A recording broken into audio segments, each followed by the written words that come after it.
গুরুদেব, আজ আমি এমন একটি বিষয় নিয়ে আপনার সামনে এসেছি যা নিয়ে আজকাল অনেক আলোচনা হয়, বিশেষ করে যুব সমাজের মধ্যে। প্রেম বশীকরণ। অনেকেই বলে মন্ত্র দিয়ে, কিছু বিশেষ উপায় দিয়ে কারো মন নিজের দিকে টেনে আনা যায়। কেউ বলে এটা সত্যি, কেউ বলে পুরো মিথ্যা। আবার অনেকে বাস্তবে ভালোবাসায় ব্যর্থ হয়ে এই ধরনের পথ খুঁজতে শুরু করে। গুরুদেব, আমি সত্যটা জানতে চাই। প্রেম বশীকরণ কি সত্যিই সম্ভব, নাকি এটা শুধু মানুষের ভ্রম? আর যদি এটি ভুল পথ হয়, তাহলে একজন মানুষ কিভাবে সত্যিকারের ভালোবাসা পেতে পারে? কিভাবে কারো মন জয় করা যায়? গীতা ও সনাতন ধর্মের আলোকে আপনি কি এই বিষয়টি গভীরভাবে আমাকে বুঝিয়ে দেবেন?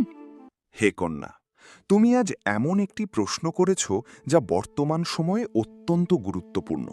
কারণ মানুষ যখন ভালোবাসা পায় না, তখন সে শর্টকাট খুঁজতে শুরু করে, আর সেই শর্টকাটই তাকে ভুল পথে নিয়ে যায়। শোনো, প্রথমেই একটি বিষয় পরিষ্কার করে নাও।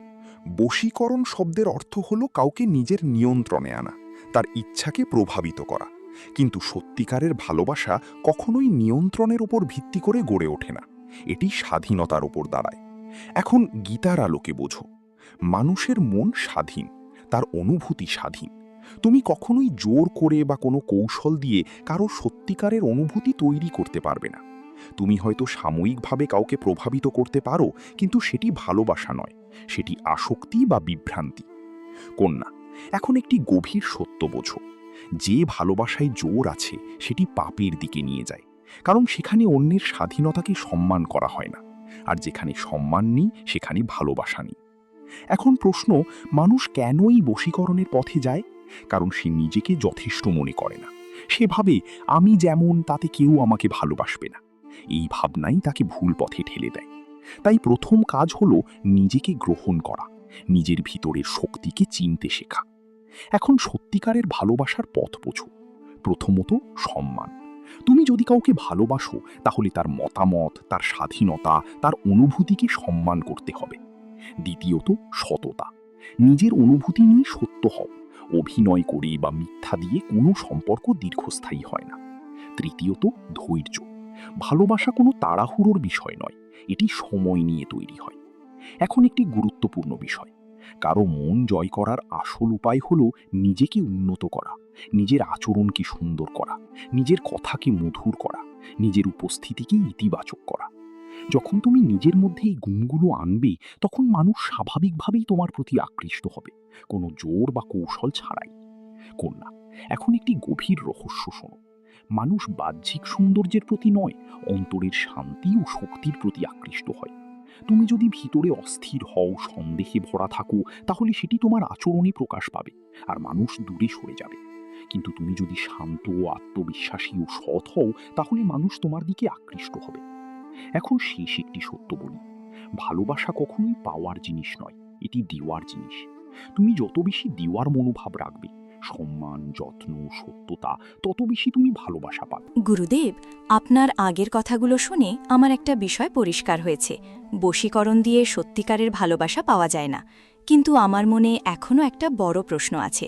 কারণ বাস্তবে আমরা দেখি, অনেক সময় আমরা কাউকে খুব ভালোবাসি, তাকে পেতে চাই, কিন্তু সে আমাদের গুরুত্ব দেয় না, আমাদের অনুভূতিকে বুঝতে চায় না। তখন মনে কষ্ট হয়, ভেতরে ভেতরে ভেঙে পড়ি। তখনই মনে হয়, যদি কোনোভাবে তাকে নিজের দিকে টেনে আনা যেত, যদি সে একটু হলেও আমাকে বুঝত। বুঝলিব, এই অবস্থায় একজন মানুষ কি করবে? সে কিভাবে নিজের অনুভূতিকে সামলাবে?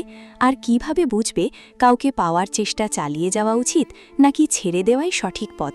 গীতা ও সনাতন ধর্মের আলোকে আপনি কি এই বিষয়টা গভীরভাবে আমাকে বুঝিয়ে দেবেন? হে কন্যা, তুমি আজ মানুষের হৃদয়ের সবচেয়ে সংবেদনশীল জায়গার কথা বলেছ। কারণ ভালোবাসা যখন একতরফা হয়, তখন তা সবচেয়ে বেশি কষ্ট দেয়। শোনো, প্রথমেই একটি সত্য বুঝে নাও, তুমি কাউকে ভালোবাসতে পারো, কিন্তু কাউকে তোমাকে ভালোবাসতে বাধ্য করতে পারো না। কারণ ভালোবাসা কোনো লেনদেন নয়, এটি একটি স্বতঃস্ফূর্ত অনুভূতি।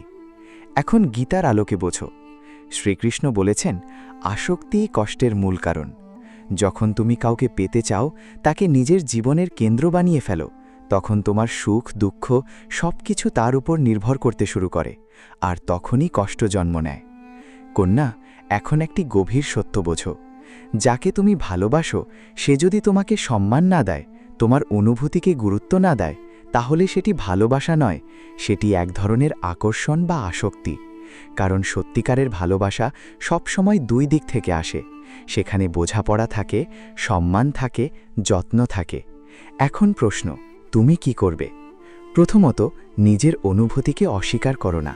তুমি কষ্ট পাচ্ছ, এটা স্বীকার করো, কারণ এই স্বীকার করাটাই তোমার সুস্থতার প্রথম ধাপ। দ্বিতীয়ত, নিজেকে প্রশ্ন করো, এই সম্পর্ক কি আমাকে শান্তি দিচ্ছে নাকি শুধু কষ্ট দিচ্ছে? যদি কষ্টই বেশি হয়, তাহলে বুঝবে তুমি ভুল জায়গায় আটকে আছো। তৃতীয়ত, ছেড়ে দিতে শেখো। অনেকেই ভাবে ছেড়ে দেওয়া মানে হার মানা, কিন্তু সত্য হলো ছেড়ে দেওয়া মানে নিজেকে মুক্ত করা, নিজের সম্মানকে রক্ষা করা।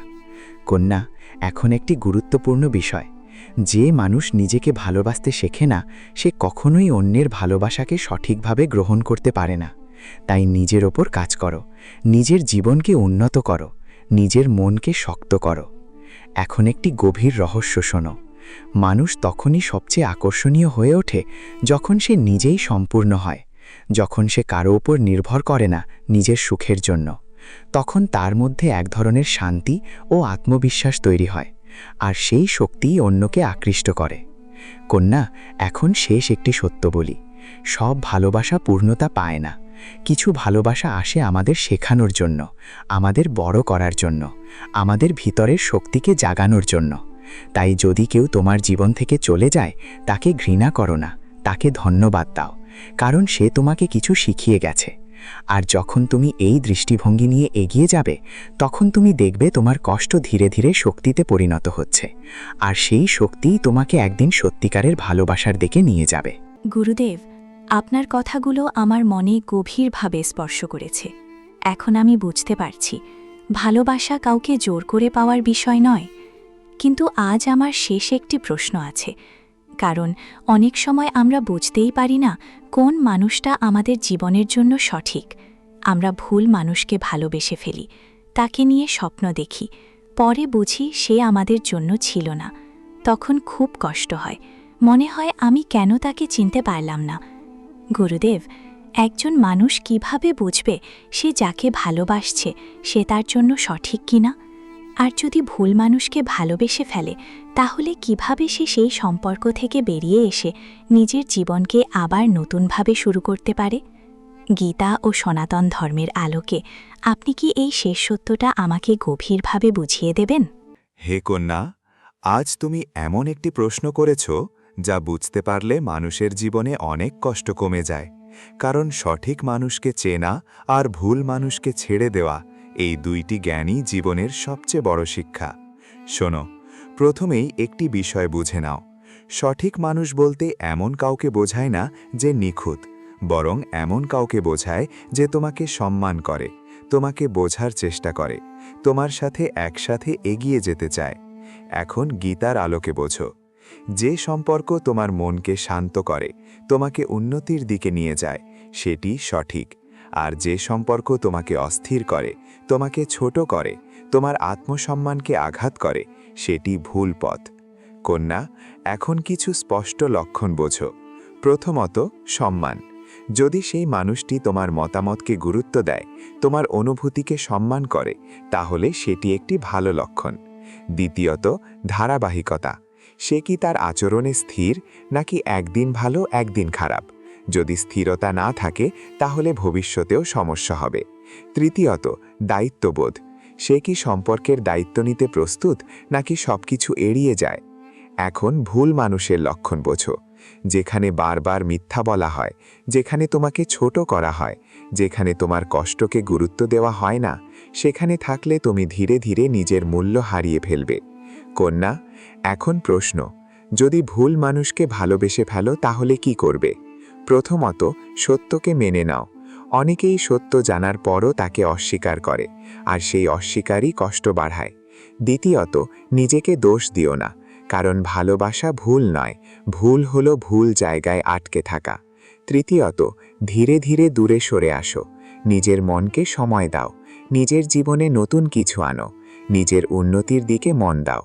এখন একটি গভীর রহস্য শোনো, জীবনে কেউই হঠাৎ আসে না, প্রত্যেকেই কোনো না কোনো শিক্ষা নিয়ে আসে। কেউ আমাদের শক্ত করে, কেউ আমাদের ভুল দেখায়, কেউ আমাদের সত্যিকারের ভালোবাসার জন্য প্রস্তুত করে। তাই কাউকে হারানো মানে সবকিছু হারানো নয়, বরং নতুন কিছুর জন্য জায়গা তৈরি হওয়া। কন্যা, এখন শেষ একটি সত্য বলি। যখন তুমি নিজেকে চিনবে, নিজের মূল্য বুঝবে, নিজের ভিতরের শান্তিকে খুঁজে পাবে, তখন তুমি আর ভুল মানুষকে বেছে নেবে বা, কারণ তখন তুমি বুঝতে পারবে তোমার জন্য কি সঠিক আর কি নয়। তাই আজ থেকে নিজের ওপর কাজ করো, নিজের মনকে শক্ত করো, নিজের জীবনে আলো আনো। তখন তুমি শুধু সঠিক মানুষকেই পাবে না, তুমি নিজেও সঠিক মানুষ হয়ে উঠবে। আর তখন তোমার জীবনে যে ভালোবাসা আসবে তা হবে সত্যিকারের, গভীর এবং স্থায়ী।